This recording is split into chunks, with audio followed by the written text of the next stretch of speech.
The Beverly Hillbillies was the brainchild of creator Paul Henning, the mind behind Filmways Productions and 3 other notable shows of the era, Petticoat Junction, The Real McCoys, and Green Acres.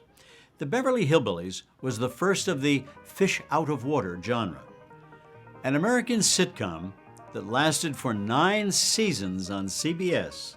The series is about a poor, backwoods Southern family that gets transplanted to Beverly Hills, California, after striking oil on their land and finding sudden, enormous wealth. Now let's take a moment and enjoy this memorable scene from the Beverly Hillbillies. Granny! Yes, Jed? Granny, grab a hold of something and hang on. Cousin Pearl and that overgrown son of hers is headed right for the cabin in that old truck. Heaven protect us.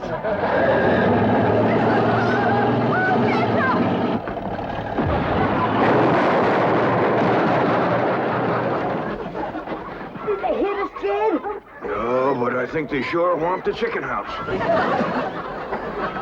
Oh, Jed, I'm sure sorry about the chicken house, but nobody got hurt.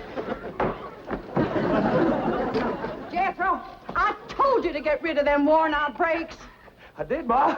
That's how come we ain't got none. Get on out and lift the chicken house back on its foundation. Jed? Yeah. Jed, Ellie Mae came running over to my place, and she said you sold the swamp to some oil company. Well, yeah, I guess I did. What did they pay you for it? Well, he ain't paid me nothing yet. That Brewster fella said he'd bring the money later. How much they going to pay you? Well, he said that'd depend some on how much oil they could pump out. Well, he must have mentioned some figure. What was it? Now, Pearl, you know that old swamp ain't worth shucks. Jed Clampett, you got slickered and you're ashamed to admit it. That's just what I told you. Granny, how much they gonna pay him? All right, I'll tell you. He said it runs somewhere between 25 and 100. 25 and 100? I know it don't sound like much, but Mr. Brewster seemed to set great store by the fact he's gonna pay me in some new kind of dollars. There ain't no new kind of dollars. Well, it's new to me. I've heard of gold dollars, silver dollars, paper dollars, but he says he's gonna pay me in, what do you call them, Granny? $1 million. Yeah, that's it. $1 million? Well, he wrote the whole thing out on this piece of paper. Here, you can see for yourself. I don't know nothing about that junk. Let's see here now. Saints in heaven. Granny, give me the jug. It's empty, but I'll fetch some. I'll go, Granny. Jed, you're a millionaire. A millionaire. Yeah, that's what that Brewster fella kept calling me. I didn't know just how to take it. He meant you're rich. Me? The richest man in these hills. Maybe in the whole state. Oh, Jed, you can have anything you want. Do anything you want. Go any place you want. Yeah, that's another thing he kept saying. He said he reckoned I'd be moving away from here soon. What do you think, Pearl? You think I ought to move?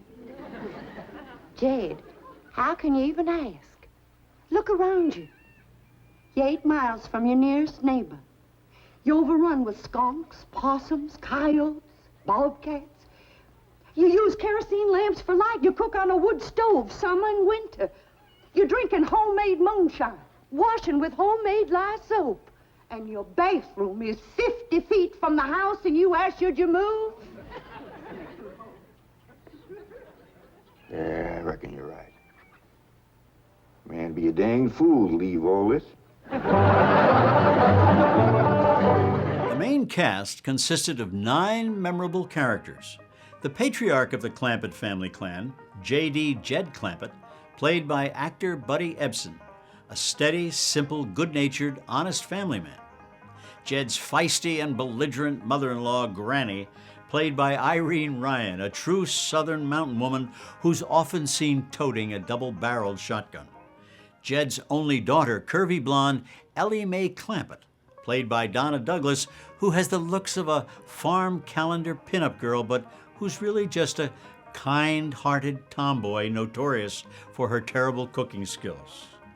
Jed's second cousin, Jethro Bodine, played by Max Baer Jr., who refers to Jed as Uncle, is a lovable, dim-witted simpleton who often brags about his 6th grade education and graduating top of his class from Oxford, the small town where he grew up.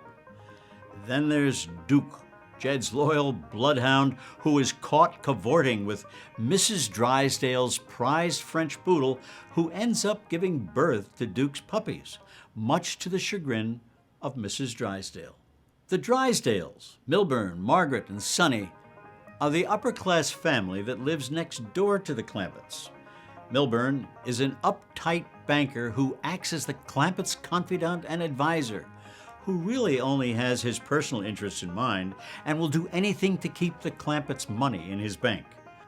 And Jane Hathaway, or simply Miss Jane to the Clampetts, played by Nancy Culp, Mr. Drysdale's plain Jane, inherently decent secretary, who attempts to remain loyal to her boss despite her misgivings about his greedy, underhanded nature. Miss Jane has an ongoing and unrequited crush on the clueless Jethro throughout the series. Let's take a break and enjoy this classic moment from the Beverly Hillbillies. Hope you brought your swimsuit, little doozy. We got a dandy big cement pond here. Oh, I'm afraid I don't know how to swim. Oh, Jethro will learn you. Sure. Oh, no. Master Armstrong's not allowed in the water. No wonder he's got all them allergies. A good hot bath with lye soap. That's what he needs. Lysol? Master Armstrong, I don't think I should leave you here. Please, Wilkins. Well, I'll take your temperature and blood pressure before I go. No, Wilkins, I feel fine. Oh, very well. With whom shall I leave the young master's schedule on rest, diet, medication, and telephone numbers of doctors? Well, if it's anything to do with Doctor and Granny, here's the best.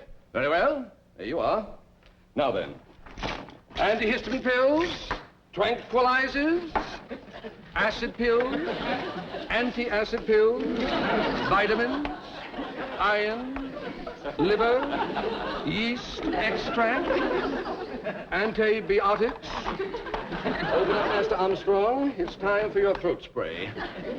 Just a precautionary measure to see that he fights off the respiratory virus. That rascal comes around here, I'll fight him. Over to school, all the big fellas is always picking on little doozy. But not when Jethro's around. Oh, I almost forgot. The oxygen tent is in the car. Where shall I set it up? Tent? Yes, sir. Master Armstrong usually spends an hour a day in it. Oh, you like camping, do you? I'll say he does. He's as happy as a itchy pig rubbing against a real fence. Speaking of pigs, I got some hog jowl stewing and a possum pie in the oven for this little feller's lunch. Come on. Hog jowls, possum pie. Do you intend to feed those things to Master Armstrong? Why, don't he eat that good at home? Oh, he has an extremely delicate digestive system. At present, he's on a diet of special Swiss yogurt. We hunted all over Beverly Hills to find it. Jethro, get out your rifle and hunt down one of them Swiss yogurts. Okay, Uncle Jed. Oh, and I'll take little doozy along to make sure I shoot the right kind. Sure. Reckon Granny will know how to cook it once she sees it. Is it run or fly? Neither. Yogurt is inanimate. It just lies there. Ain't gonna be much sport to shoot, Jethro. That's a fact. Hi, has anybody seen little Charlie? A dog! Go away. Master Armstrong's allergic to all animals. Ellie, Charlie got in the kitchen. Ah! A skunk! Oh, city feller, I wouldn't do that if I was you. He might just return the favor.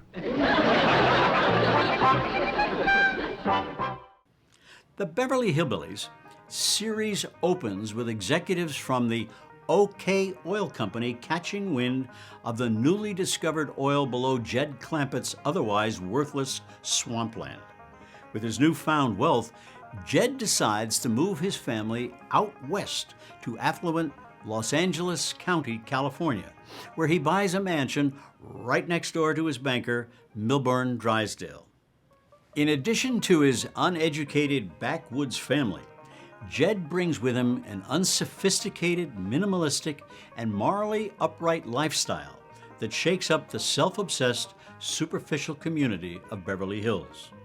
A frequent plot and main theme running through the show involves the outrageous lengths to which Clampetts banker Mr. Drysdale will go to keep the Clampetts and, more importantly, their money in Beverly Hills. Periodically, the family, disgusted by the shallow nature of the community or by perceived and real slights Granny has received from one of the city folk, attempt to return to the mountains where life was simple and wholesome. Up next, we'll take a look back to another favorite moment with the Clampetts.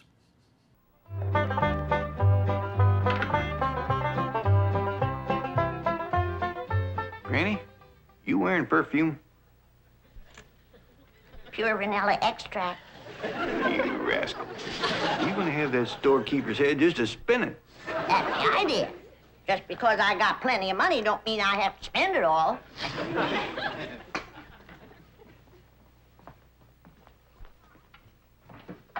Howdy, Paul.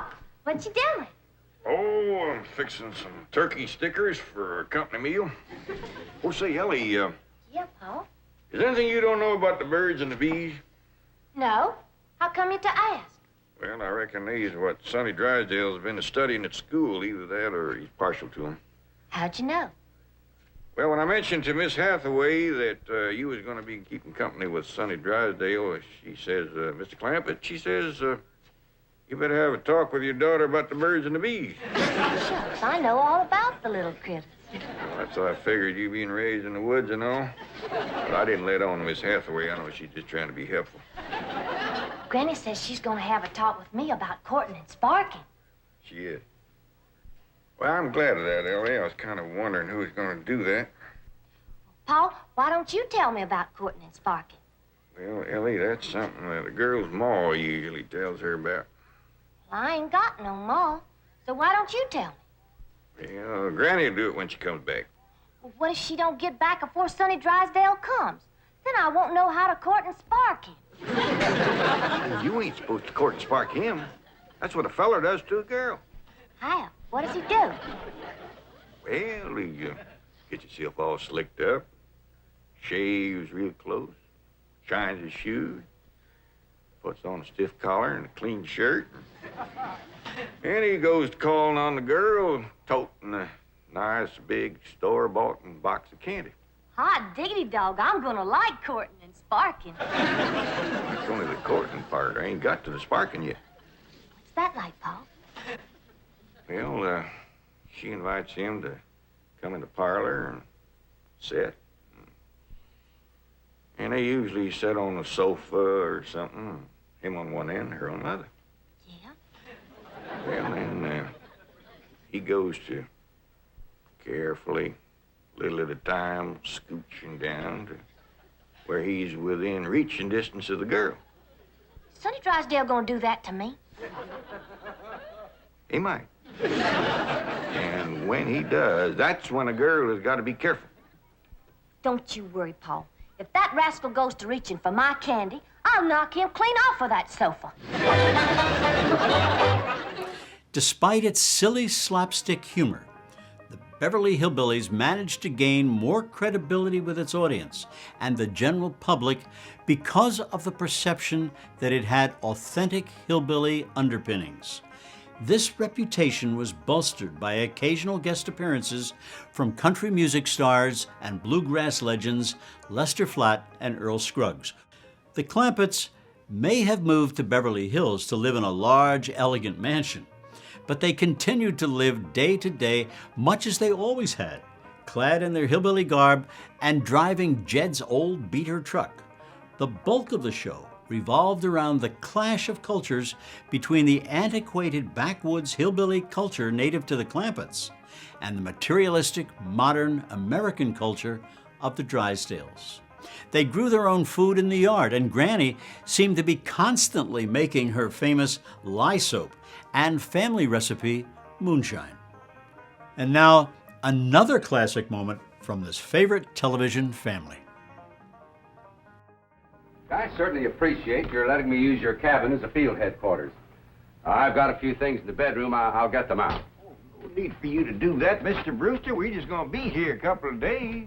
Granny and Ellie can use the bedroom, and you and me can kind of curl up here in front of the fire. That's mighty kind of you, Mr. Clampett. But I'll find a place to stay in town. Well, no need for you to drive all that way through the snow. Why, you're here, you're by the oil field, and Granny cooks up a big meal that really sticks to your ribs. What you cooking tomorrow, Granny?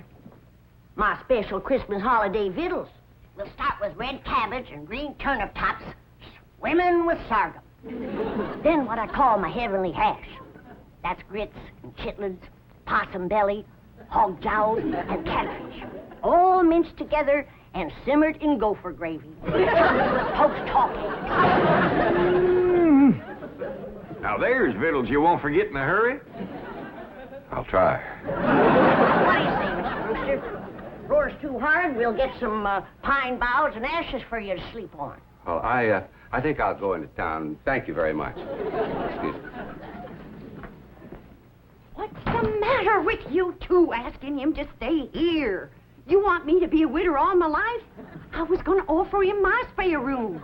You ain't got no spare room, Pearl. I have if Jethro stays here. If Mr. Brewster stays with you and Irene, won't people talk? I hope so. Jed can insist on him marrying me. If I'm going to get him, now's my chance. Exactly hold with making a man get married unless he wants to. He wants to? Why, that man's so in love with me he can't eat. Yeah, but are you in love with him, Pearl? Oh, Jed, when I'm near him, I feel like my feet is dangling in a creek and the minnows is biting at my toes. That's what you call really being in love. Help her, Jed. Mrs. Bodine, if you'd like a ride into town, I can drop you off on my way to the hotel. Hotel? Why, you can't stay there. Oh, no, sirree. You sure can't. Why not? Why not, Jed? Why not, Pearl? Why not? There's a convention there. Yeah. Every room in that hotel is full up. They're packed in there like krauts in a jar. What kind of convention? Elks convention. That hotel is bulging with elks. Oh, well, perhaps I can find a room in a boarding house. You know anybody got a spare room, Granny? No, I don't. Do you, Jed? Well, I see now. Only spare room I know of around here is over to your house, Pearl. Why, land to mercy, I plumb forgot. Yes, my spare room. What spare room, Ma? We ain't got it. Ow! Pearl, why don't you run out and fetch some wood? I just brought some wood in. What spare room, Ma? We ain't got no spare. Ow! You just run along outside and get the kinks out of that leg. I ain't got no kinks in my leg. It's just that Ma just keeps... Ow! Son, if you're going to play hopscotch, you go outside. House ain't for playing games. But I ain't playing games. Then go chop me some wood. I just chopped some wood. Chop her some green wood. She wants to smoke a possum. Now give her. I just chopped some wood and I put it right there. I just put it right over there in the corner. Now, you come to my house, Mr. Brewster. The spare room is yours. Well, all right, if it's not... Why should I sleep here on the floor? I got a room. Ow! He's given to stitches in the leg, ain't he, Granny? I'll have him rub it with some hot possum grease tonight. Yeah, well, let's get going. Aunt Pearl, would you do me a big favor? Well, of course, Daddy May. What is it? Would you take this here fur coat? Your mink? For keeps? I sure would appreciate it. It makes my friends in the woods kind of skittish. They must reckon I'll be wearing them next. Well, I don't rightly know if I Go should... ahead and take it, Pearl. That is, if you don't mind it's been the war once or twice before. Oh, not at all. I tell you what. I'll put it in one of my hope chests, and I'll wear it on my honeymoon. Say, Mr. Clampett, isn't that an awful big tree that Jethro's chopping down? Yeah, he's notching it on the wrong side, too. Hey, Jethro, quit notching that tree on this side. It's liable to fall right down on the... Look out!